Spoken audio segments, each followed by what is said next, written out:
A comfortable abode with a gorgeous view of the Mediterranean Sea will serve as a perfect rain shelter.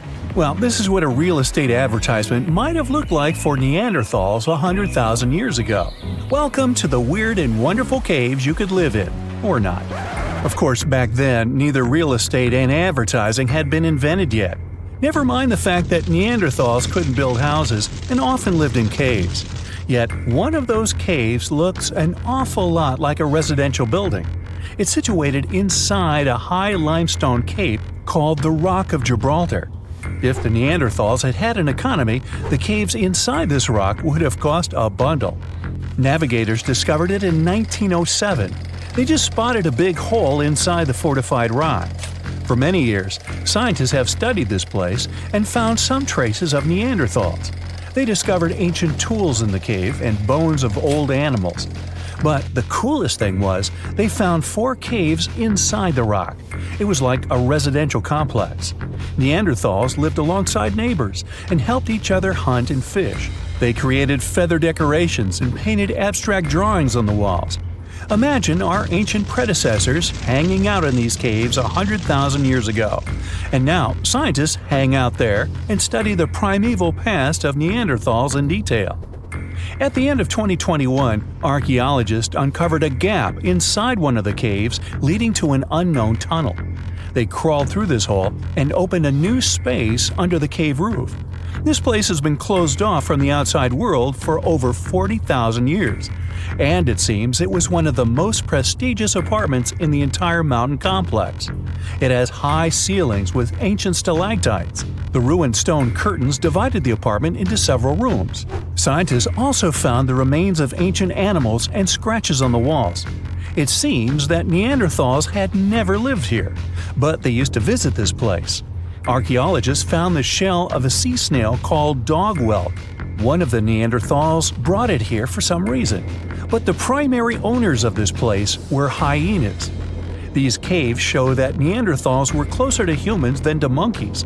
They had a way of life and even some customs. There's still a lot of work ahead, and scientists hope to find new rooms inside this rock. Meanwhile, in 2003, archaeologists discovered another early dwelling on the Isle of Flores in Indonesia. Among the green jungle, they found a cave with ancient tools.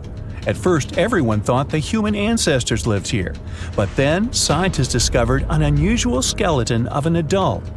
A thorough analysis showed the skeleton belonged to a 30-year-old woman, 3.5 feet tall, just above the waist of an average adult.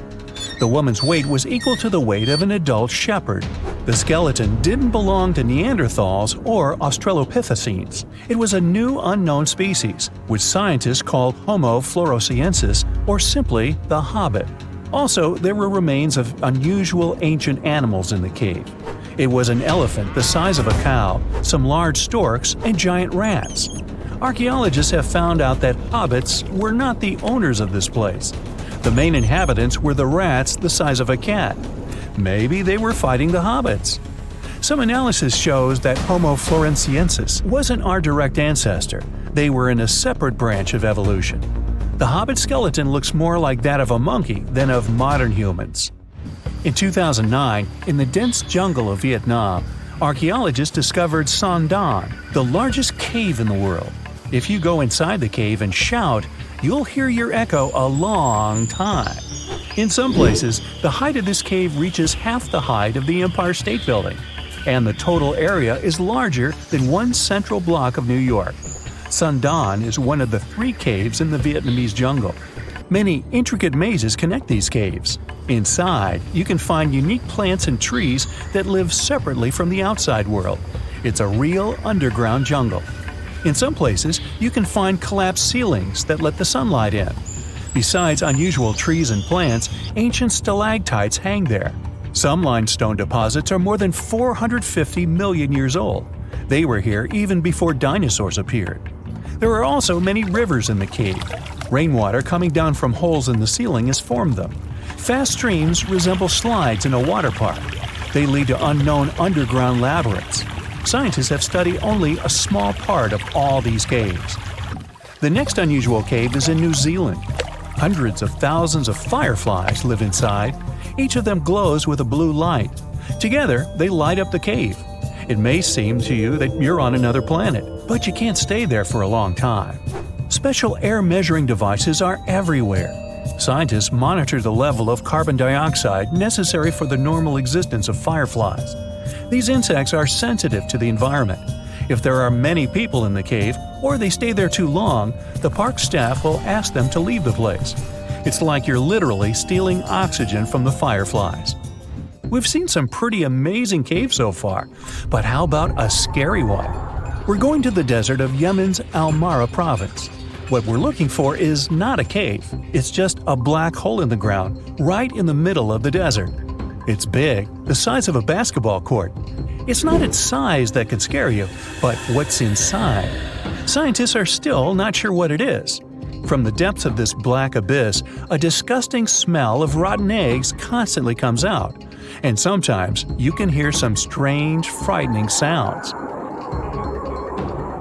The blackness of the giant hole in Yemen absorbs all the sun's rays, so you won't see what's there even with a powerful flashlight. People flew over this place by helicopter. They filmed using drones and the most powerful lenses, but they didn't catch anything except darkness.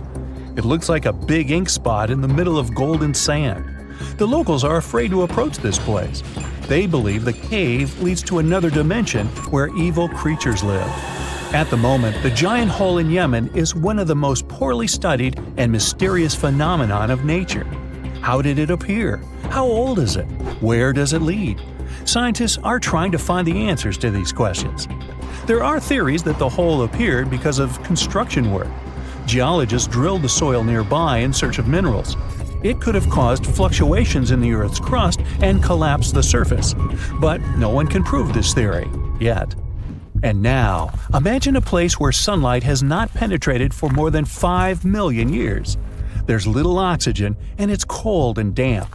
Still, life is born in this place, not only microbes and bacteria, but also something bigger. The living conditions in this cave are very different from the usual ones, so, in a sense, this cave is like another planet. It's the Movil Cave in the southeast of Romania, near the Black Sea. The entrance is a small hole in the ground. Inside, a tunnel leads deep below the surface. The levels of hydrogen sulfide and carbon dioxide are above normal inside the cave. The air here is half as much oxygen as on the surface. People can't be here without an oxygen mask, but other creatures living here can. The cave is home to 48 species of living organisms. 33 of them are unknown. Here you can meet some unusual insects, white snails and white spiders, millipedes with huge whiskers, transparent shrimp, and unique species of leeches. They all live here thanks to the little bacteria autotrophs. They absorb carbon dioxide and release food particles. Bacteria feed on it.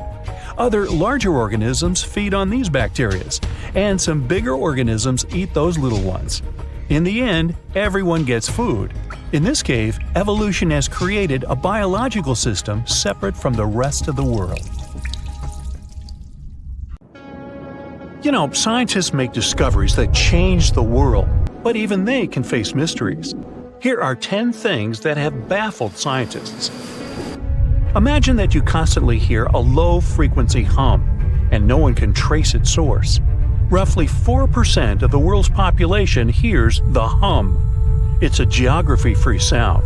I mean, people all around the world hear it, so the name varies from Tao's hum to Auckland hum, depending on the region where it gets generated.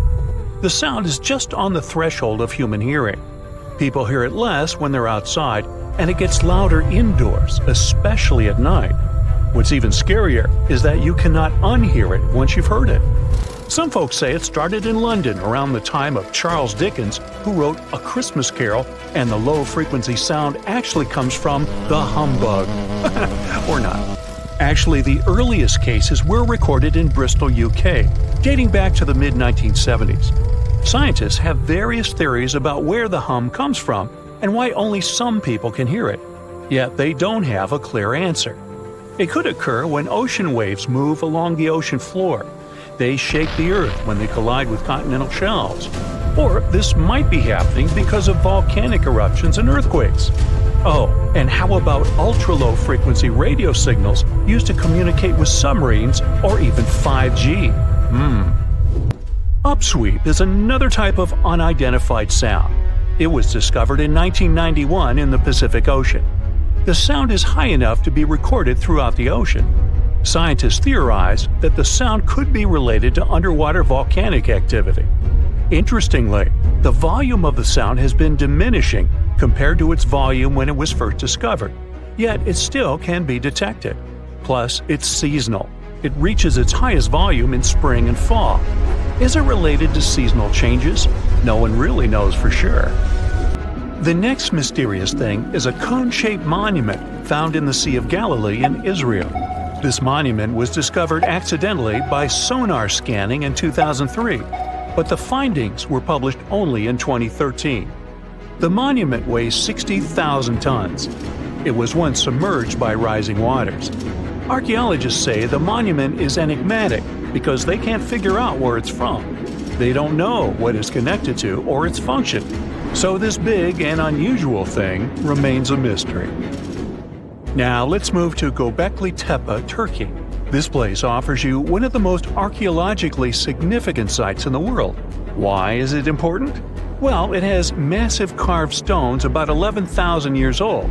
To put it in perspective, they're 6,000 years older than Stonehenge. Ancient people placed these stones before they began farming or crafting metal tools or pottery. So the existence of this place goes against the chronology of civilization we're familiar with, where people farmed first and built second. Apparently, it wasn't like that. In any case, a good question is, what was the purpose of this site? Was it built to worship some spirits? Yep, archaeologists believe it might be the world's oldest temple. Okay, say this with me. Paleodictonnoism. Yeah, I know it sounds like a chemical formula. This is a living fossil found deep down on the ocean floor. A creature makes these hexagonal burrows, that for sure. Yet scientists can't identify the artist. Now, what do I mean by living fossil? Well, Paleodictonnoism is a creature believed to produce a burrow nearly identical to Paleodicton fossils. Is it a worm-like animal that made them? Scientists don't know. One thing is clear, this isn't some random stuff created by geological forces. Now speaking of fossils, take a look at this giant one. Its informal name is Godzillius. It was discovered in 2011 by an amateur paleontologist. This is a scientist who studies the history of life on Earth by analyzing fossil records. Anyway, back to Godzillius. It's almost 7 feet in length and 9 feet tall if you were to measure it upright. This fossil is 450 million years old, coming from the time when Cincinnati was underwater. It might be a fossilized algae mat, but some scientists have different opinions. This is a massive tunnel found in South America. The tunnel is at least 8,000 to 10,000 years old. At first, researchers discovered a couple of colossal burrows. They were enormous and neatly constructed. Geologists were amazed, saying they had never seen such structures before. There's no known geologic process to explain their formation. I mean, researchers have known about the burrows since the 1930s, but back then they believed that these tunnels were just some sort of archaeological construction, until they discovered huge claw marks on the walls and ceiling. They reasoned that some extinct species could be the ones to have left these marks. Many geologists strongly believe they found the burrows of giant ground sloths and armadillos.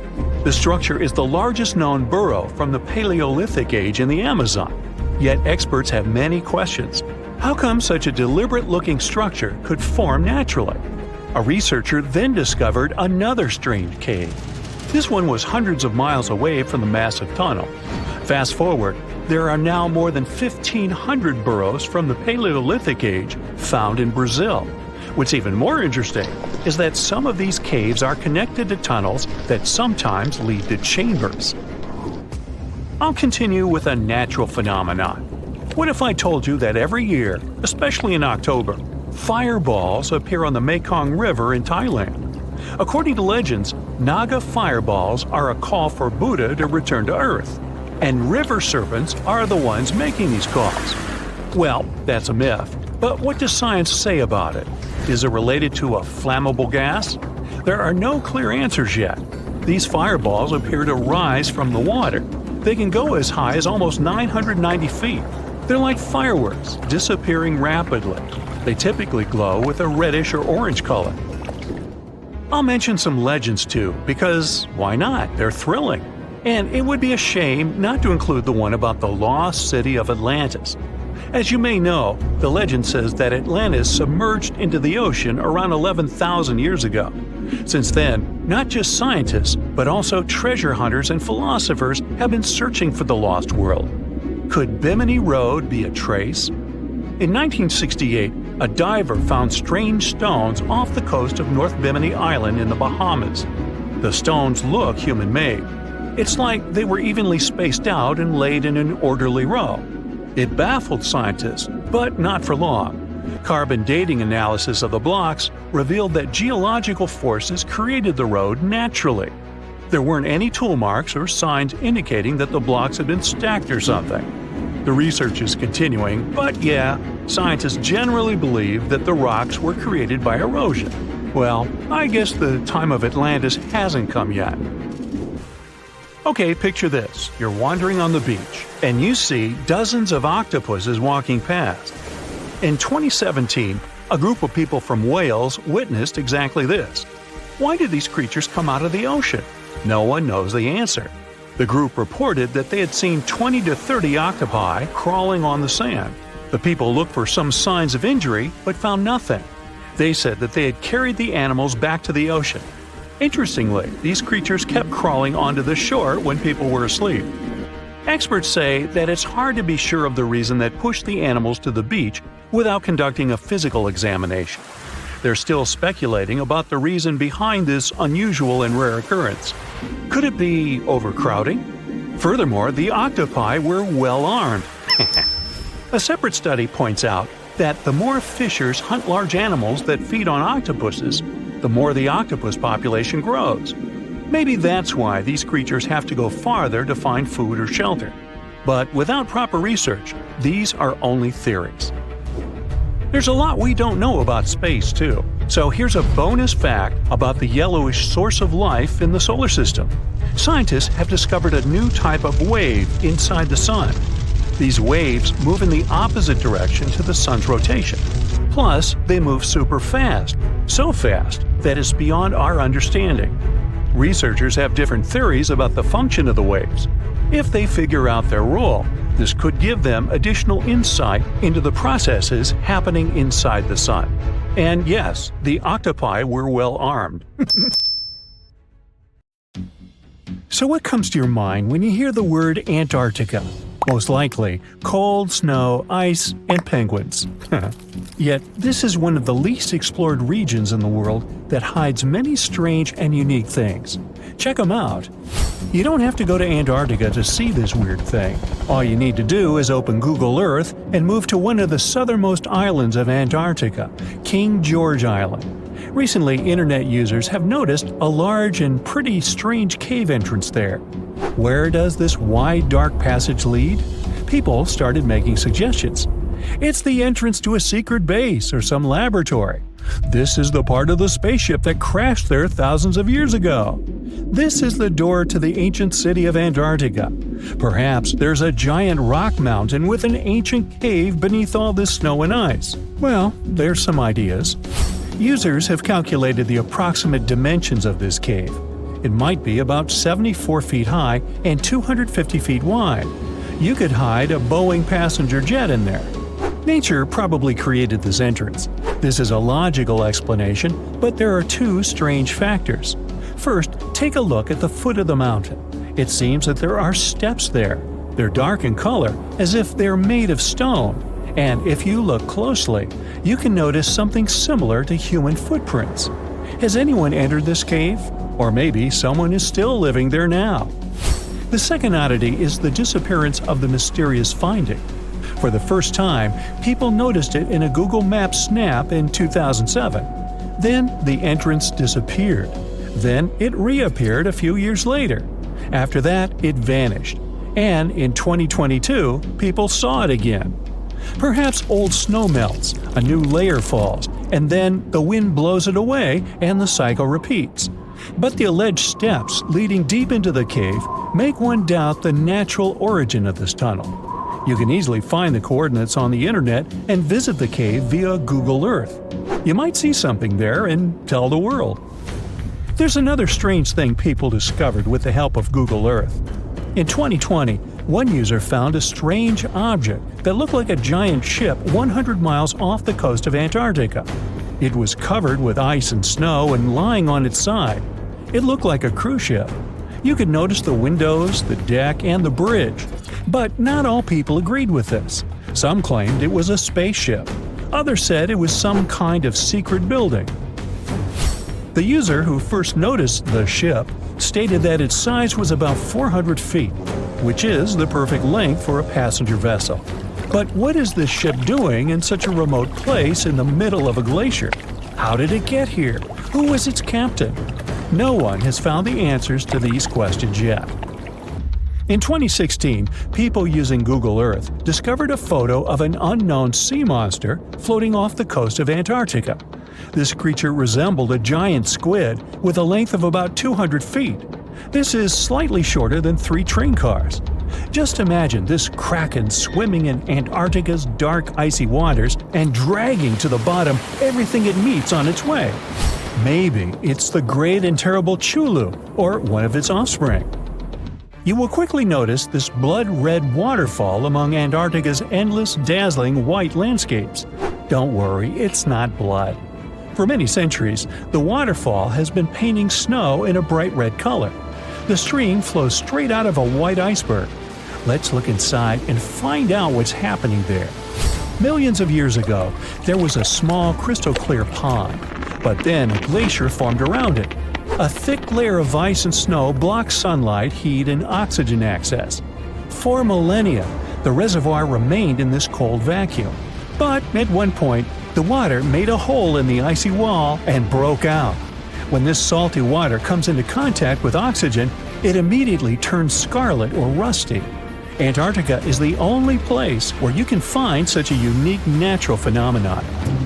One of the driest places on Earth is located in Antarctica. It's one of the most lifeless deserts in the world, the McMurdo Dry Valleys.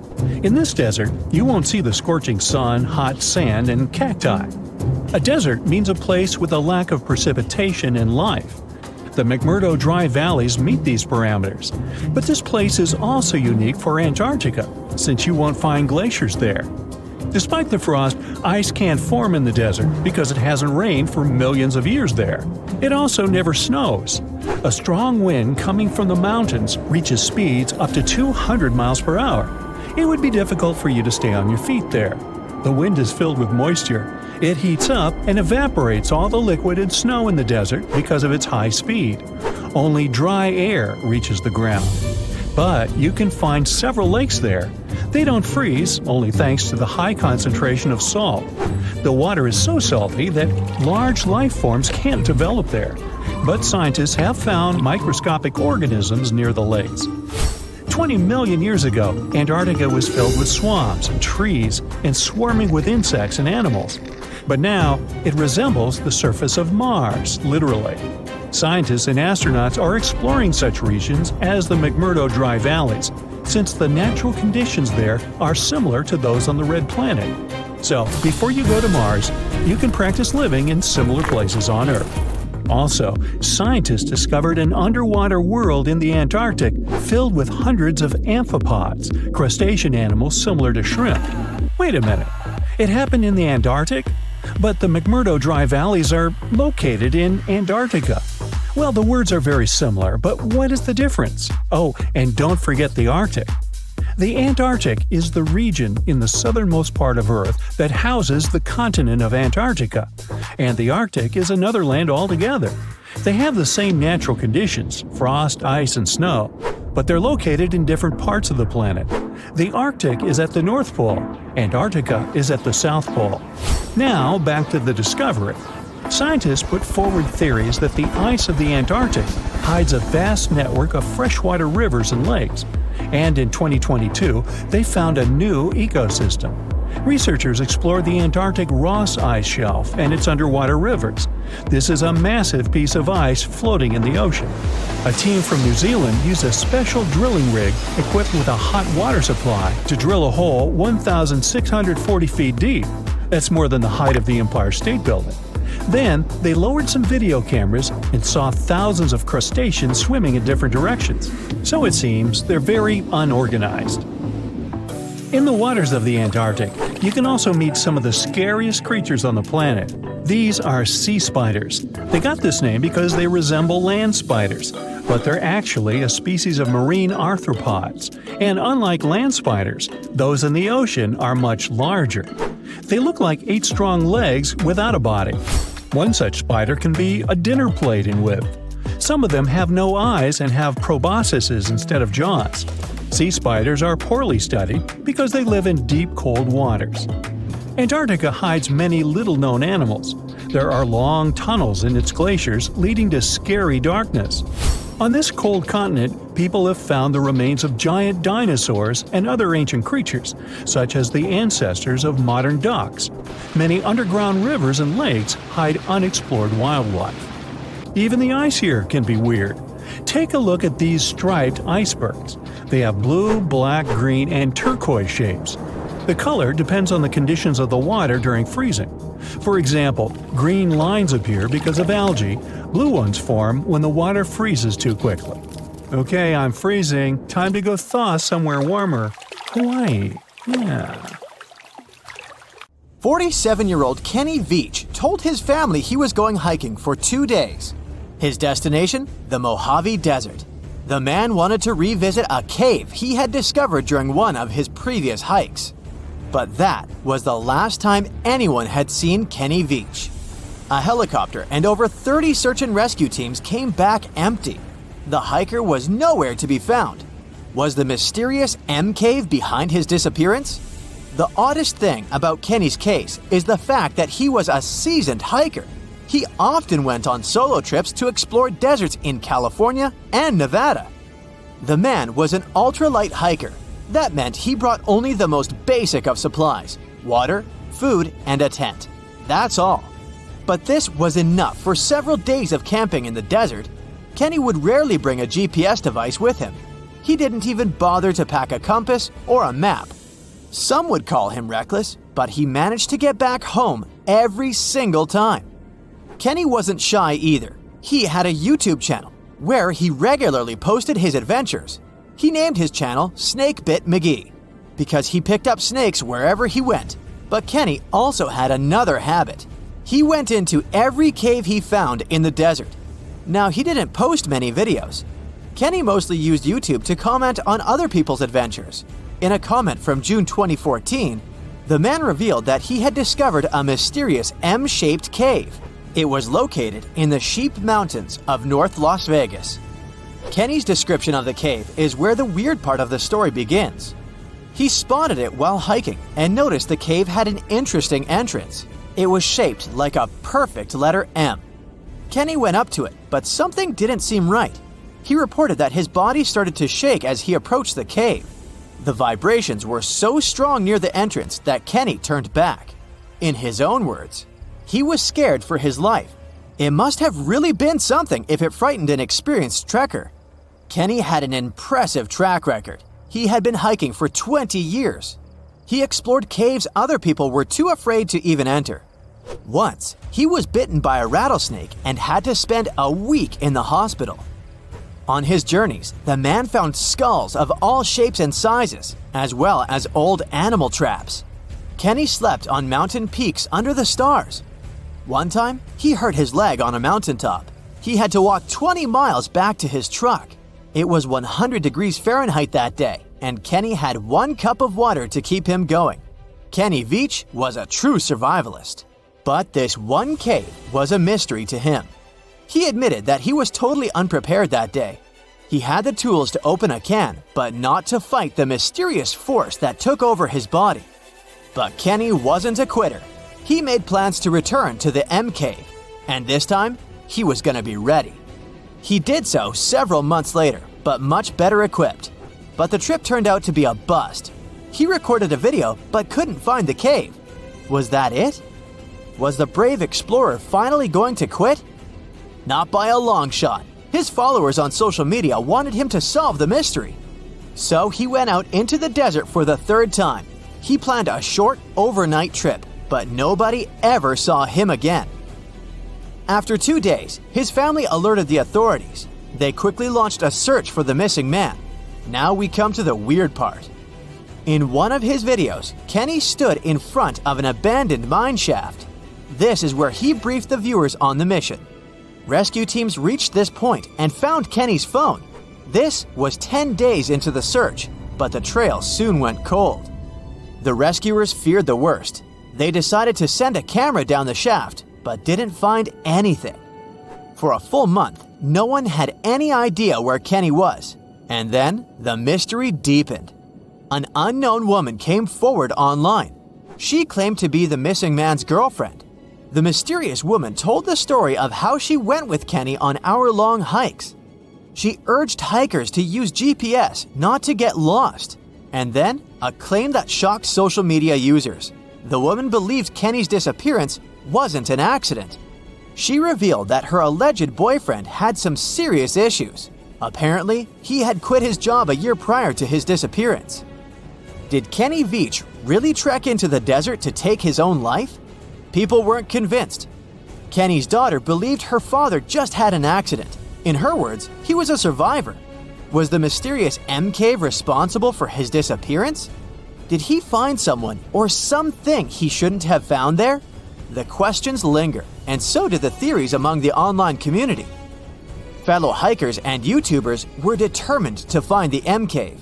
This would solve Kenny Veach's mysterious disappearance once and for all. In 2021, one hiker got lucky. He claimed to have found the secretive M Cave. For safety reasons, the man couldn't reveal his exact location.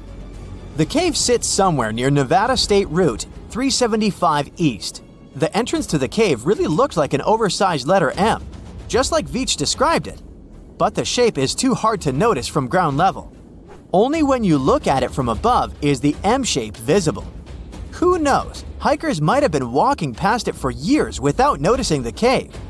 Even Kenny couldn't locate the entrance the second time he went looking for it. The cave wasn't very deep, but there was something odd at the entrance. There appears to have been a straight line of rocks. Did someone try to wall off the entrance?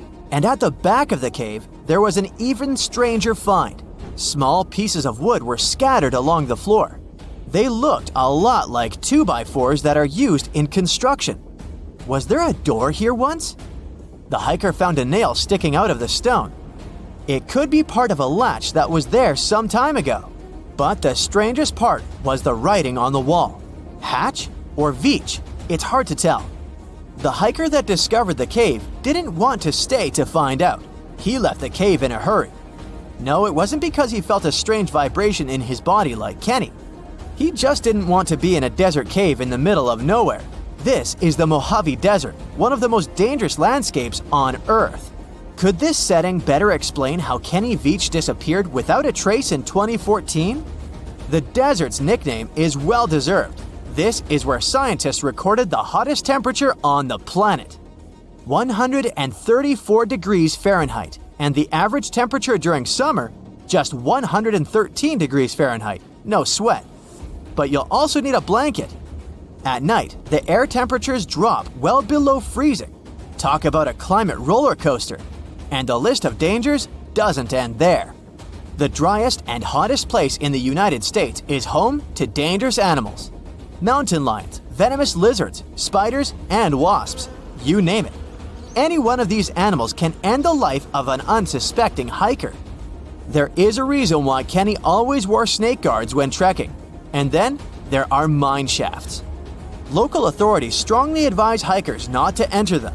These old mines from the 1800s are highly unstable. A person can easily fall down a hidden shaft. They also have pockets of bad air, which can suffocate a person. And remember the likable wildlife?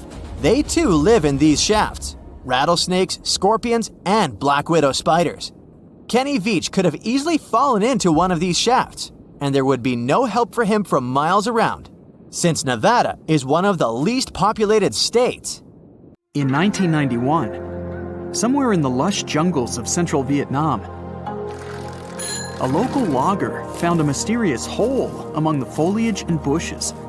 He looked in there and felt a strong wind blowing into his face. Then he heard a strange sound from the cave depths and realized that it was the sound of a river.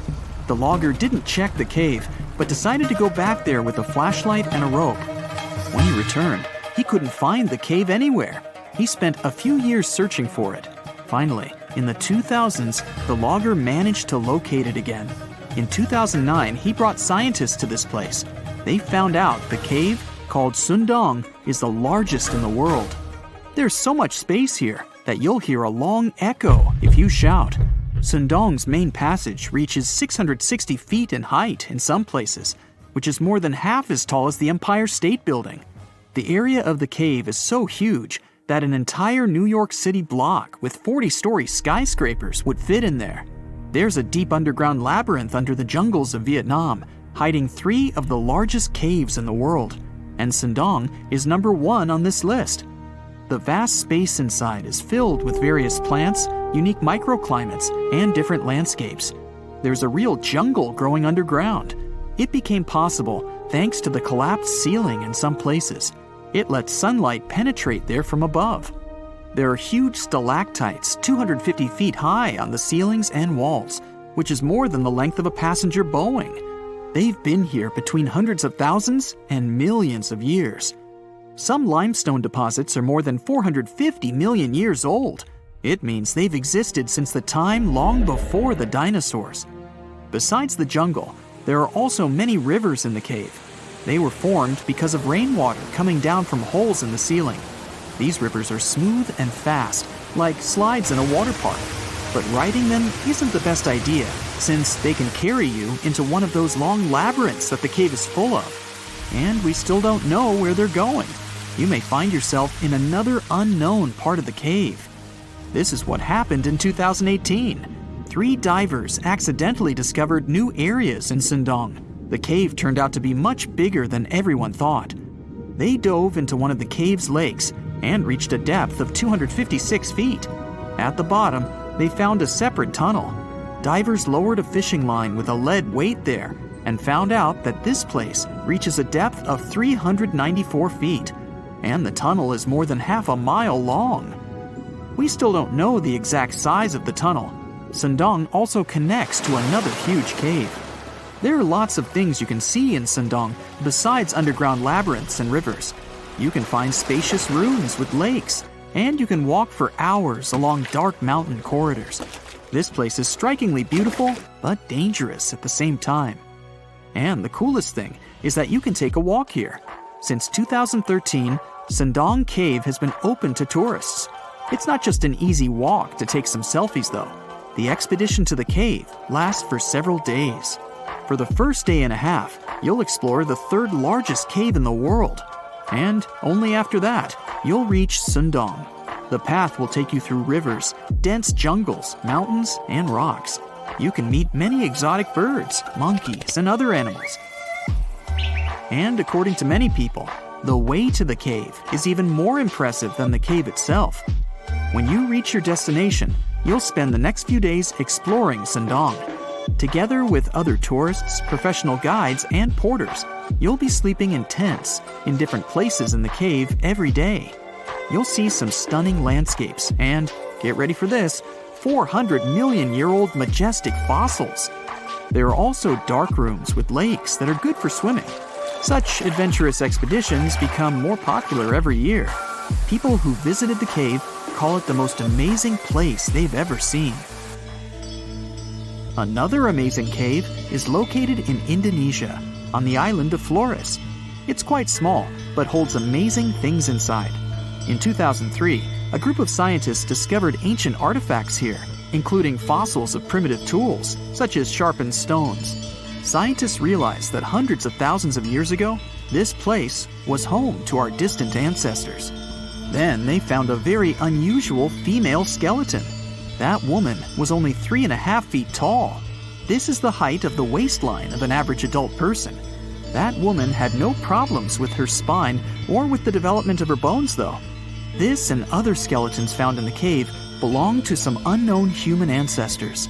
Scientists called this species Homoflorensis, or simply, Hobbit. The woman's weight was about 35 to 79 pounds. Analysis of the skull and bones showed she was about 30 years old. Hobbits probably lived on Earth between 190,000 and 50,000 years ago. There's a chance they met the ancestors of modern humans. The next cave is in Turkey. Imagine that you live in an old house and decide to make some repairs. You throw all the old stuff out of the rooms. The last place to sort out is your basement. You've hardly ever visited it and have no idea what's hidden there. But it's pretty spacious, so you decide to turn it into a room. You tear down the wall and discover the entrance to the cave. This is a tunnel that leads underground. You walk through the cave and see a real underground city.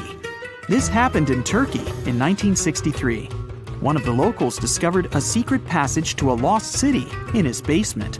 About 20,000 people could live there. There was enough space for livestock and food supplies. It's not just a maze of tunnels. There's a chapel, a school, stables, kitchens, walls, and other signs of civilization. The city was built in the Byzantine era, in the years 780 through 1180. It's not the only one down there and is connected to many underground tunnels and towns that stretch for several miles. Let's finish our journey in the strangest and most frightening cave. We're going to the southeast of Romania, near the Black Sea. Here, on a desolate wide plain, you can find a hole. This is a tunnel leading deep underground. The air inside the cave has high levels of hydrogen sulfide and carbon dioxide. Under normal conditions, the air we breathe contains around 20% oxygen, but it's only 10% here. You won't be able to breathe freely without an oxygen tank. The water and air here are poisoned. Almost no animals are able to live in such conditions, at least the ones we know about. And this cave is filled with 48 species of living organisms, 33 of which are new unknown species. Creeping things that live here can scare you, especially if you're afraid of bugs. Strange white snails and white spiders are crawling along the walls. An unknown species of leeches and transparent shrimp are swimming in the water. White millipedes with huge mustaches are creeping on the ground. Here you can also meet an unknown kind of scorpion with a transparent white body that doesn't look like any other kind of scorpion. Nothing here looks like ordinary animals at all. All creatures in the cave are white or transparent. They don't have eyes, but they have long paws and antennae whiskers that help to navigate in space. Plants can't live here without sunlight and clean air. This means that oxygen isn't produced in this place. So how do these creatures manage to survive? The answer is in the water. The surface of the lake and puddles here is covered with strangely moving foam. This substance is a living organism. It consists of 1 billion bacteria called autotrophs. Ordinary plants absorb carbon dioxide and use photosynthesis to produce oxygen. This cave is filled with carbon dioxide. Autotrophs absorb it and secrete tiny food particles. Bacteria feed on these particles. Larger organisms then feed on those bacteria, and so on. In the end, there's enough food for everyone. This process is called chemosynthesis.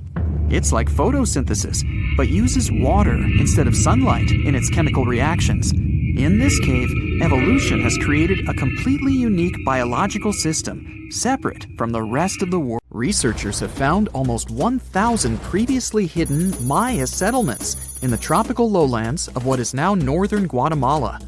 They did it with LiDAR, light detection and ranging lasers, which they used to scan areas from the air. The region we're talking about is pretty vast.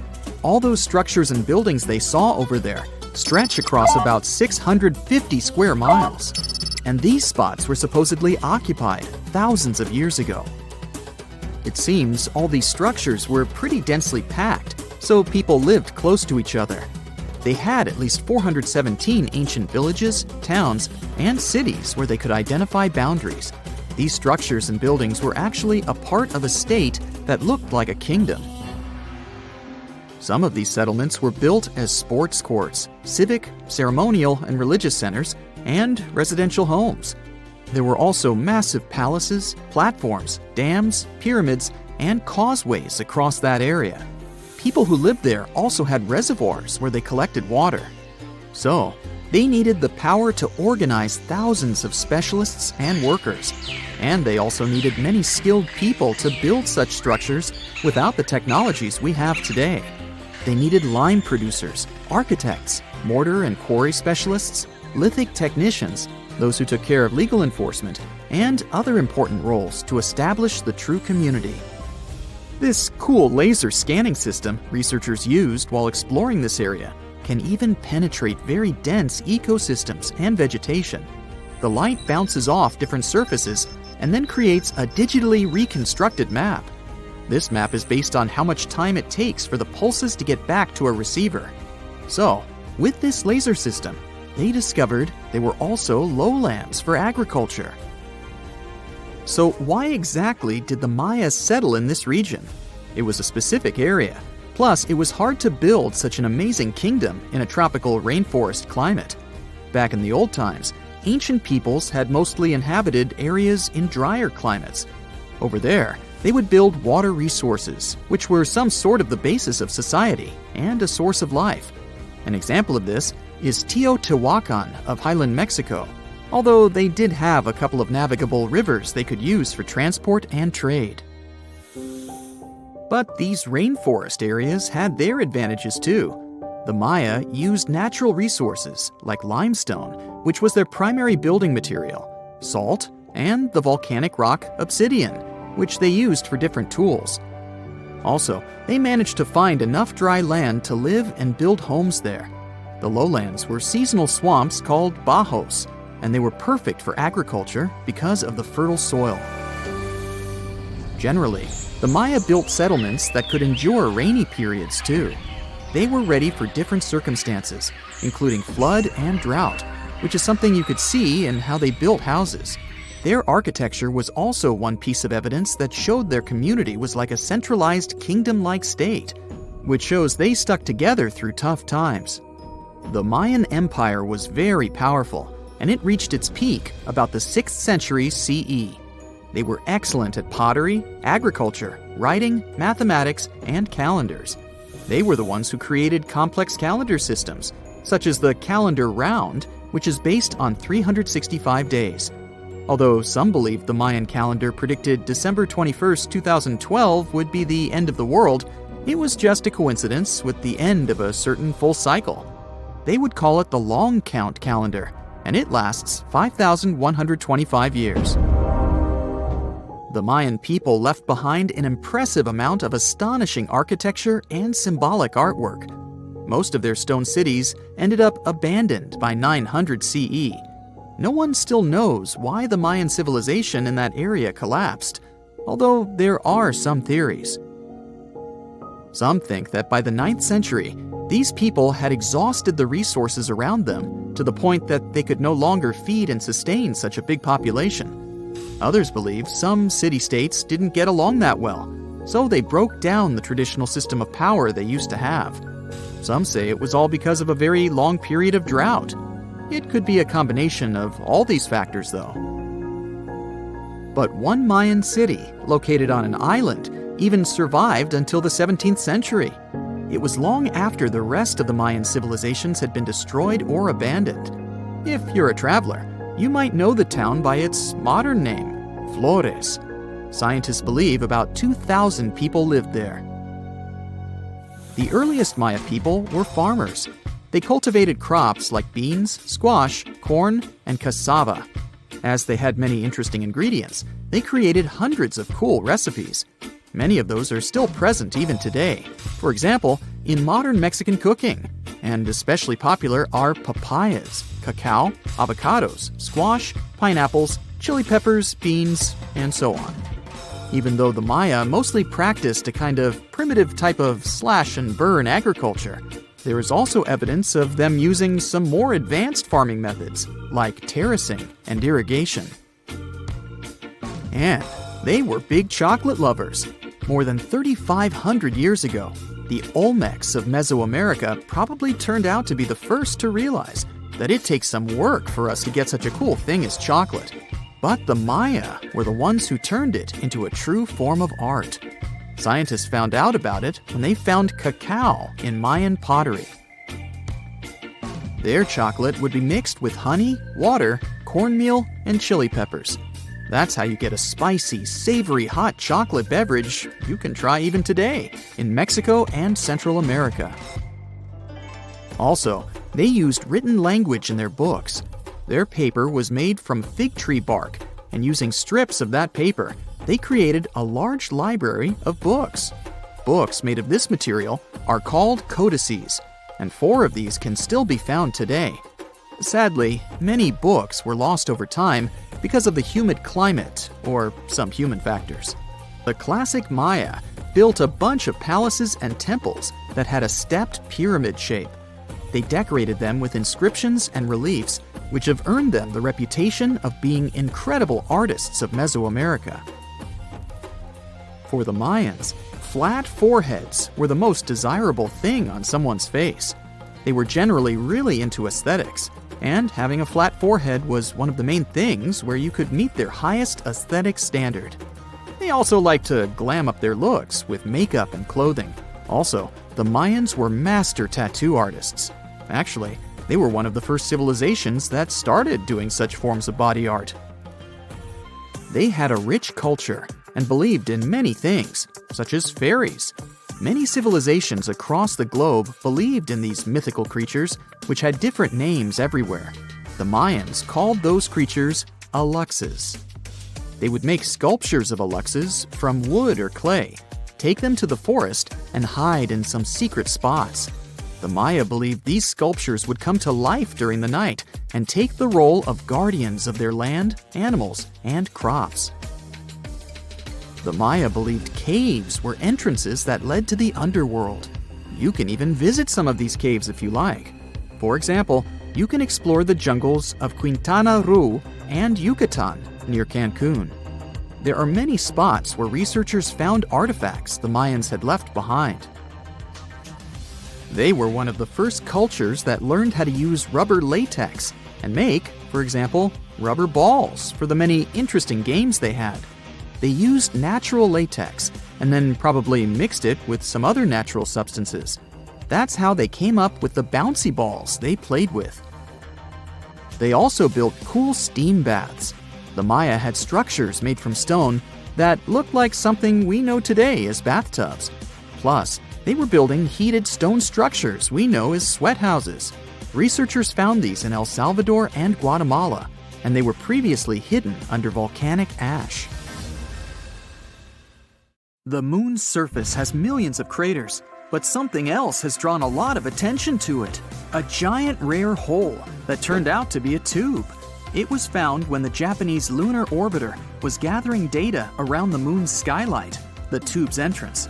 Researchers found a specific echo pattern that suggested there was a hollow area. They discovered more echo patterns at a couple of places near the hole, so there could be more lunar tubes there. But in this big tube, you could place an entire football field and the pit could swallow it whole. It's irregularly shaped and 427 feet in diameter. Scientists think that there could be secret caves, a tunnel system, or an entire geological wonderland under the surface. It could be a good shelter for astronauts that land on the moon, or even be a harbor for a lunar colony. No one ever managed to stay on the moon for more than 3 days because of the conditions on the satellite. It has a wide range of temperatures, low atmosphere, and no magnetic field that would protect life on the surface from things like radiation or harsh sun rays. Astronauts wear spacesuits, but they can't protect them over long periods of time. But a lava tube could. When a lava flow cools, it gets a hard crust, which later thickens and creates a roof over that same lava. It continues to flow, but when it stops, the channel can drain, which results in an empty tube. Our planet also has lava tubes, but they're not as big as the one found on the moon. There's a special type of tree called a moon tree. It's grown from seeds that were taken into space during one of the missions and then returned back to Earth. You can find this kind of tree growing across the US. Earth is 27% bigger than the moon and far more massive. Our gravity is stronger. If you drop a rock on the Earth, it will fall faster. 150 pounds on Earth is just 25 pounds on the moon. The Earth has numerous satellites circling around it, but the moon is the only natural one. Our moon was formed during a big collision of the Earth and one more planet the size of Mars. This happened around 4.6 billion years ago, shortly after the Sun and our solar system were formed. After the collision, a cloud of vaporized rock went into orbit around our planet, cooled, and shaped into a ring of small solid bodies. They later got together and became the moon, leaving craters as a reminder of this collision. If you're standing on the surface of the moon, your shadow will be darker than on Earth. This is because there's no atmosphere to scatter light and create lighter shadows. One of Jupiter's moons, Io, has hundreds of volcanoes and pretty wild eruptions, sometimes sending plumes 250 miles into the atmosphere.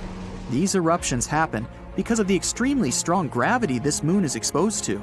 Its insides tense up and relax in those periods when it gets closer to and then further from Jupiter, which generates enough energy for insane volcanic activity. It's not just planets, even quite small space bodies sometimes have moons. In 1993, researchers discovered a 20-mile-wide asteroid and its 1-mile-wide moon. You'd need 400,000 moons to match the brightness of our central star, the Sun. The moon reflects the light it gets from the Sun, but it doesn't produce its own. That brightness depends on the angle between the moon, the Earth, and the Sun. Our moon is around 32 Earths away from us, and 29 Earths at its closest. When the night is dark and clear, it seems like you can touch a full moon. But if you wanted to do it, you'd have to travel up to 250,000 miles. Still, there is water on the moon. Not puddles or lakes, but grains of water ice exist in permanently shadowed parts near the moon's poles. Scientists think that water got on the moon a long time ago, during a period when both the moon and Earth were constantly struck by asteroids and comets, which contained water ice. This process may have even helped us get our own lakes and oceans, not just the moon's icy water. Newer research says that the moon's interior already had water, and it went to the surface during volcanic activity. The same might have happened on our planet too. Out of 200 moons in our solar system, our moon is the 5th biggest one. Jupiter's moon Ganymede is the biggest one, almost 1.5 times bigger than ours. Apollo 11 was the mission where humankind first landed on the moon. It was a very important moment, broadcast all over the world. But it was almost interrupted by a huge windstorm that was going on in Australia back then. Parker Dish was placed there, which was something we used to get the broadcast signals from the moon. The moon is not a perfect circle. It's more in the shape of an egg, with the thicker end pointing toward us. This shape is derived from its rotation. A full moon can keep you awake. Studies showed that people experienced less deep sleep, and it took them longer to fall asleep during the full moon period. It wasn't about its brightness, but the lunar cycle that influences our internal body clock. Each year, the moon is moving away from Earth because of the interaction between the moon's gravitational force and our oceans. In 1 year, it moves around 1.5 inches away, which means that in around 600 million years, it will be 14,600 miles further from Earth than it is now. This number isn't accidental. That's the time when total solar eclipses will stop happening.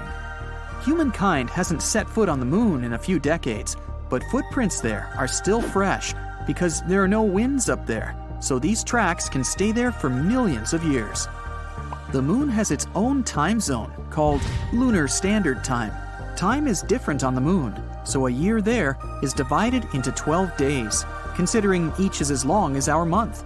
Days got named after astronauts who walked on the moon. The moon calendar starts the moment Neil Armstrong stepped onto the moon in 1969.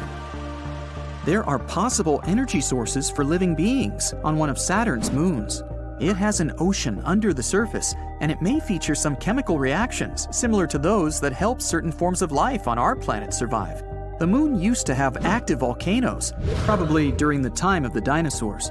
Molten lava hardened on its surface billions of years ago, which helped create unique lunar craters, but the volcanoes have been dormant for a long time now. The moon has earthquakes, or rather, moonquakes. Just like our planet, the moon also has a crust that goes through changes and shifts. Shaking occurs when its crust warms and expands, or it can even be caused by meteorite impacts. Moonquakes are not as strong as earthquakes, but can last way longer since the moon doesn't have enough water to prevent seismic vibrations. The moon has a big range of temperatures because it doesn't have an atmosphere. During the day, it can go up to 200 degrees Fahrenheit, but at its poles, the temperature is around -400 degrees Fahrenheit. In 2019, astronauts discovered a strange space phenomenon.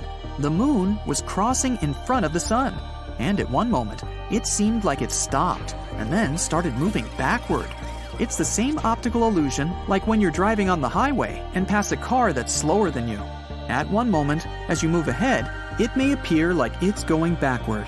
The crust of the moon is not equally thick in all its parts. Some are up to 37 miles thick, while others are much thinner. The moon itself doesn't change colors. When sunlight goes through our atmosphere, it reflects off the moon and makes us see it as pink or red. Sometimes there are particles of dust sent into the atmosphere, and in combination with sunlight, they give the moon an orange glow. The moon doesn't have a dark side. There's only a far side that we can't see from the Earth. The moon spins on its axis once and makes a circle around the Earth, all in the same amount of time, which is why we only see its one face the entire time. All planets in our solar system have at least one moon, except for Mercury and Venus. Mercury has less mass than our planet, so its gravity is lower than ours, around 38% of the Earth's gravity. That means 100 pounds on Earth would be 38 pounds on Mercury. Because of the weaker gravity, and since it's so close to the Sun, Mercury wouldn't be able to have its own moon. It would probably crash into Mercury, or even go into orbit around the Sun, and someday even get pulled into it. Venus most likely doesn't have its moon because it's also too close to the Sun. Here's a riddle. Which U.S. city is so loved that its name should be repeated twice? You guessed it, New York, New York. But the thing is, how much of New York do we really know? I'm talking about the city that lies under the city. Dare to join me on an underground tour of the Big Apple? Then grab a flashlight. It's about to get dark. We'll start in the heart of Manhattan, in the front of the Romanesque City Hall building. Believe it or not, beneath our feet lies New York's oldest subway station, known as the Old City Hall Station. It opened in 1904 on October 27th, a night of true celebration for New Yorkers. People were so excited, some of them spent the entire night riding the trains back and forth. Before this, urban dwellers moved around in carriages pulled by horses. No wonder the subway was such a hit. You might feel like a time traveler stepping inside the Old City Hall Station. The architecture is dazzling and one of a kind. They sure don't make subway stations like this one anymore. Fun fact, the Old City Hall Station would cost $6.2 million if it was built today. Back in the day, it had dozens of brass chandeliers hanging around. It was one of the few spots in town with functioning electricity. And oh, not to mention brand new multicolored tiled arches and stained glass ceilings you can still see today. Impressive, huh? If you decide to wander down the tracks, you might be in for a treat. Underground New York is as fascinating as the city above the ground. But one thing we usually take for granted is the behind the scenes of what the Big Apple needs to function. Down here, you might see one or two of New York's pneumatic mail tubes. These tubes were built back in the 1800s and they were operational up until the 1950s. They were responsible for distributing people's mail through different post offices. Letters flew at an impressive speed of 35 miles per hour. That's almost as fast as a professional runner. It sure sounds like a useful system. But I have to say, it feels weird imagining people's correspondence flying around 15 feet underground. Back to street level. We'll wander around fancy Lexington and Park Avenues. If you look up, you'll see the famous Waldorf Astoria 5-star hotel. Many celebrities have stayed there, including John Lennon and Yoko Ono, as well as presidents such as FDR. This is why the hotel used a secret infrastructure to sneak people inside and out. Under the building, a tunnel known as Track 61 connected the Waldorf Astoria to Grand Central Station. The track was deactivated in the late 70s, but some people say Andy Warhol threw a party there in the 80s. I bet that was something. For the next part of our visit, we'll have to take the subway uptown. We'll get off at 125th Street and find ourselves on the scenic waterfront of Riverside Park. Here, you'll find abandoned tracks of an old metro line. If you follow the tracks, you'll get to an underground graffiti gallery, aka the Freedom Tunnel. The tunnel is named after a graffiti artist from the 80s who is commonly known as Freedom. While exploring these tunnels, we'll see over 40 graffiti pieces he painted over 15 years. There are spray paints of James Dean, Mona Lisa, and even a self-portrait of Freedom himself. Moving on, let's wander around the northern part of NYC for a bit. Walking in Van Cortlandt Park will feel like hiking upstate, but believe me, you're still in the city. Along the way, you'll encounter some big ventilation towers made of stone. These towers were once part of an old New York infrastructure.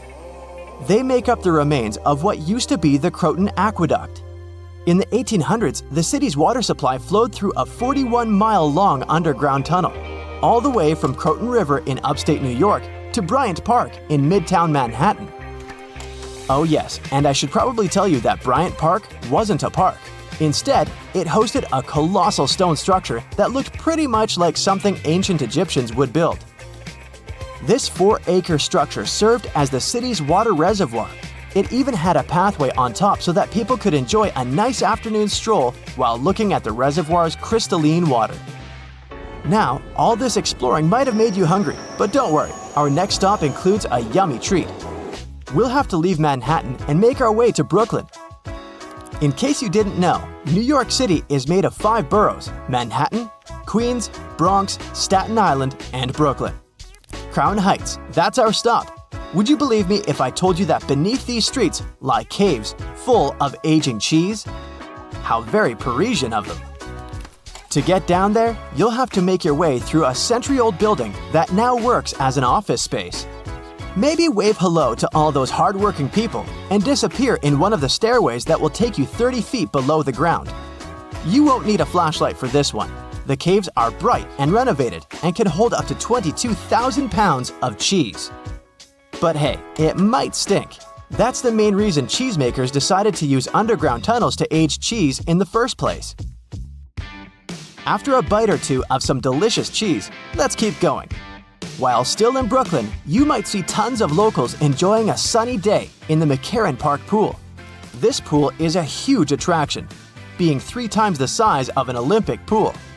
As the NYC explorer you are becoming, you might even go for a swim. But hey, there's a much more interesting part to this attraction. The pool was built in the early 1900s, but it was shut down in the 50s. During this time, urban explorers discovered a network of underground tunnels right beneath the pool. And, of course, you can find a secret entrance and get a peek for yourself. There, you'll not only see the pool's filtration and heating system, but also a lot of graffiti from the time the site was abandoned. Neat! This question may sound weird, but have you ever seen a cow in New York? I sure haven't.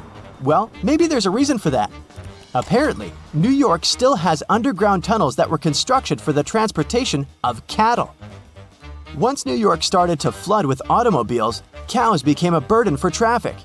Until a 200-foot-long cow passage was built below 12th Street to transport the livestock that was ferried over from New Jersey. These days, you won't be able to visit this place in person because the tunnel was most likely destroyed. But historians found blueprints proving its existence. To add to the list, archaeologists discovered a very peculiar fossil a while back. Now imagine peeling off the layers of the city's soil. First, at 15 inches, you'll find a layer of wires. I'm talking TV cables, electricity, and all that. Digging deeper, at 4 feet, you'll see water and sewage pipes.